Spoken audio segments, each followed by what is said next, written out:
সুপ্রিয় দর্শক, আপনাদের ভালোবাসা আসলাম এক অসহায় মেয়ের কাছে। আমরা শুনবো তার জীবন কাহিনী। আসসালামু আলাইকুম। জি, ওয়ালাইকুম আসসালাম। হ্যাঁ আপু, কেমন আছো? হ্যাঁ, ভালো আছি আল্লাহর রহমতে, আপনাদের দোয়ায়। আপনি কেমন আছেন? আল্লাহ তালা খুব ভালো আছে। তোমার নাম তো লিজা, জি। বাড়ি তো নওগাঁ জেলাতে না? জি। আচ্ছা, যাই হোক, আগেও তুমি ভিডিও করেছো আমার এখানে, জি। এখনো তো তুমি সারা পাওনি না? না। এটা কি আমাদেরকে দায়ী করো না তোমার ভাগ্যকে দায়ী করো?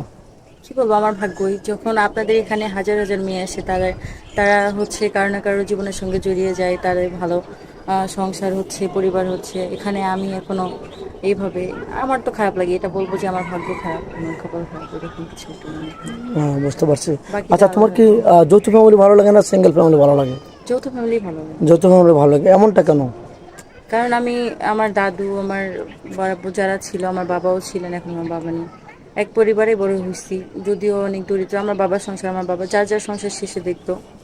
তো সবার সঙ্গে থেকে বড় হয়েছি, তো মানুষজন ভালো লাগে। একা, এই যে আমার বাবাটা চলে যাওয়ার পর অনেক অসহায় এতিম লাগে। তারপরেও যদি আমার বোন, ছোট দুইটা বোন আছে, মা আছে, তারপরেও খারাপ লাগে। একজন পরিবারের সদস্য কমে গেলে আসলে অনেক খারাপ লাগে। তো সবার সঙ্গে একসঙ্গে থাকে, বাচ্চা জীবন চলা অনেক অনেক সৌভাগ্য, না অনেক ভালো একটা বিষয়, আমার কাছে ভালো লাগে। আচ্ছা, এক কথা, গবরে পদ্মফুল, মেয়েটা অনেক ভালো, নামাজ পড়ে, খুবই ভালো মনের মানুষ।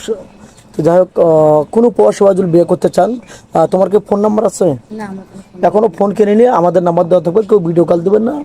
ভিডিও কল দিলে ব্লক করতে বাধ্য হবো। আপনি স্ক্রিনশট মেরে পিকচারটা পাঠিয়ে দেবেন, আমি তাকে দেওয়ার চেষ্টা করবো। এটা ইউটিউব চ্যানেল কর্তৃপক্ষের নাম্বার দেওয়া থাকবে, ইমো হোয়াটসঅ্যাপ থাকবে। তো যাই হোক, তুমি তো মুসলমান, নামাজ কালাম তো পড়া হয়। জি।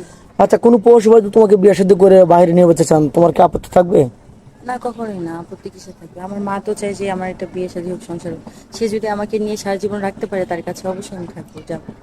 আচ্ছা, তোমাকে কোনো পৌরসভায় বিয়ে শাদী করলেন, তুমি কি তার সাথে কোথায় যাওয়ার ইচ্ছা আছে? মানে ঘুরতে যাবে না, কোনো হজ করতে যাবে নাকি? কোথায় যাওয়ার ইচ্ছা আছে বাংলাদেশে, কোন সে জেলায়? যেহেতু মুসলিম, সে তো ভালো কিছু ইচ্ছে থাকবে। আর তাছাড়াও সে, তার সামর্থ্য অনুযায়ী সে আমাকে যেখানে ভালোবেসে নিয়ে যাবে, সেখানে যেতে চায়। মানে স্বামীর খুশি তোমার খুশি হ্যাঁ, নাকি? এরকম। যাই হোক, একটা স্বামী স্ত্রীর কাছে যেটা চায়, একটু ভালোবাসা, সে কষ্টে থাকবে, সে 12 ঘন্টা ডিউটি করে এসে একটু স্বামী চায় কি স্ত্রী একটু ভালোবাসা, না একটু ভালো কথা বলবে, একটু স্বামীকে কেয়ারিং করবে, এটুকুই তো স্বামীর চাওয়া নাকি?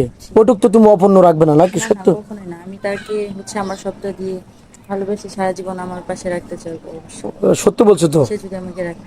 আচ্ছা, পরে তো প্রতারণা বা ছলচাতুরি বেমানি করবে না? না, না, কখনো। ও, আচ্ছা, যাই হোক, বাংলাদেশের 64 জেলা কোন জেলাটা তোমার ভালো লাগে?